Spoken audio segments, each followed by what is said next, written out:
Good morning, it's Dr. Pete. The cephalic phase insulin response, really interesting stuff. But first, a little bit of history. You guys remember Pavlov's dog, right?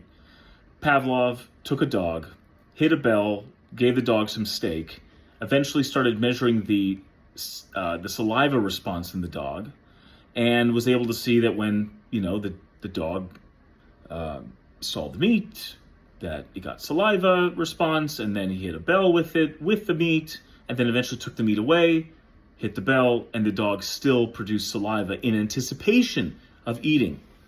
So the cephalic phase insulin response is similar, but instead of Pavlov creating this response, this has been created over millions of years of evolution.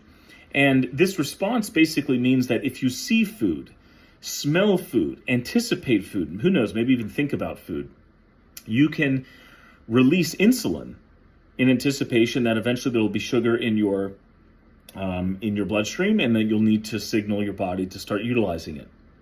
Well, they did a little experiment on rodents, and they used artificial sweeteners that don't have any calories but taste sweet.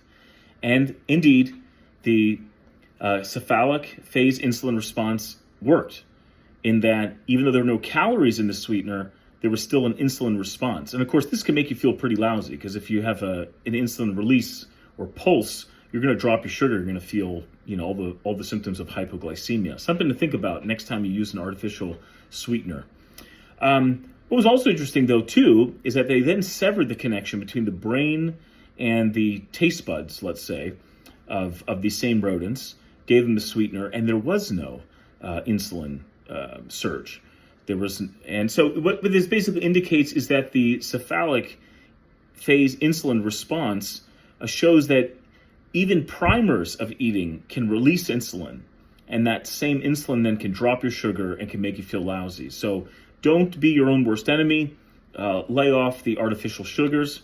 I don't think this is a substantial error, that really is going to make or break your fast, but it can be something to keep in mind as you struggle with feelings of hunger, of nausea, feeling weak, of feeling slow or fatigued. You might be using an artificial sugar, getting an insulin pulse from the cephalic phase insulin response system that's in your body.